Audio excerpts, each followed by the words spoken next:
அண்மை செய்தியை பார்க்கிறோம். பொன்முடி மீதான வழக்கு விசாரணைக்கு சென்னை உயர்நீதிமன்றம் இடைக்கால தடை உத்தரவு பிறப்பித்திருக்கிறது. இதுகுறித்த கூடுதல் தகவல்களோடு நீதிமன்ற செய்தியாளர் மதன் இணைந்திருக்கிறார். அவரிடம் பேசலாம். மதன், இந்த இடைக்கால தடைக்கு என்ன காரணம்? விவரங்கள். கடந்த ஆண்டு சென்னையில் நடைபெற்ற ஒரு நிகழ்ச்சி ஒன்றில் பேசிய முன்னாள் அமைச்சர் பொன்முடி சைவ வைணவ சமயங்கள் குறித்தும் குறிப்பாக பெண்கள் குறித்தும் ஒரு சர்ச்சைக்குரிய வகையில் பேசியிருந்தார். இது சம்பந்தமாக சென்னை மாநகராட்சி கவுன்சிலர் உமா ஆனந்தன் சைதாப்பேட்டை மேஜிஸ்ட்ரேட் நீதிமன்றத்தில் ஒரு தனிநபர் புகார் மனுவை ஒன்று தாக்கல் செய்திருந்தார். அதாவது வெறுப்பு பேச்சு பேசிய முன்னாள் அமைச்சர் பொன்முடிக்கு எதிரான இந்த ஒரு புகாரை விசாரித்து மத ரீதியாக வெறுப்புணர்வை ஏற்படுத்துதல், மத உணர்வுகளை புண்படுத்துதல் ஆகிய பிரிவின் கீழ் அவரை தண்டிக்க வேண்டும் என்று அவர் அந்த மனுவில் தெரிவித்திருந்தார். பின்னர் இந்த புகார் மனுவானது எம்பி எம்எல்ஏக்கள் மீதான அந்த வழக்கில் விசாரிக்க நியமிக்கப்பட்டுள்ள அந்த ஜார்ஜ் டவுன் மேஜிஸ்ட்ரேட் நீதிமன்றத்துக்கும் மாற்றப்பட்டது.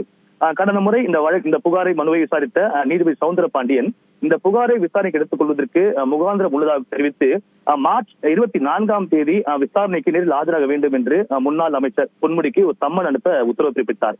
இந்த ஒரு உத்தரவை எதிர்த்து ஏற்கனவே சென்னை உயர்நீதிமன்றத்தில் பொன்முடி தரப்பில் ஒரு மனுவும் தாக்கல் செய்யப்பட்டது. அதாவது இந்த வழக்கை பொறுத்த வரைக்கும் இந்த விசாரணைக்கு தான் முழு ஒத்துழைப்பு அளிக்க தயாராக இருப்பதாகவும், ஆனால் இந்த ஒரு சமயத்தில் தன்னால் நேரில் ஆஜராக முடியாது என்பதால் இந்த வழக்கு விசாரணைக்கு ஒரு இடைக்கால தடை விதிக்க வேண்டும், தான் நேரில் ஆஜராக இடைக்கால தடை விதிக்க வேண்டும் என்றும் ஒரு கோரிக்கை வைத்திருந்தார். இந்த ஒரு கோரிக்கை ஏற்றுக்கொண்ட இன்று சென்னை உயர்நீதிமன்றம் பொன்முடி மீதான அந்த வழக்கு விசாரணைக்கு தற்போது ஒரு இடைக்கால தடை விதித்து உத்தரவு பிறப்பித்துள்ளது. அதே போல இந்த வழக்கில் நேரில் ஆஜராக வேண்டும் என்று ஏற்கனவே ஜார்ஜ் டவுன் நீதிமன்றம் உத்தரவு பிறப்பித்தது. ஆனால் நேரில் ஆஜராக வேண்டும் என்ற அந்த உத்தரவுக்கும் ஒரு இடைக்கால தடை விதித்து தற்போது உயர்நீதிமன்றம் இந்த உத்தரவை பிறப்பித்துள்ளது. நன்றி மதன், இது குறித்த விவரங்களுக்காக.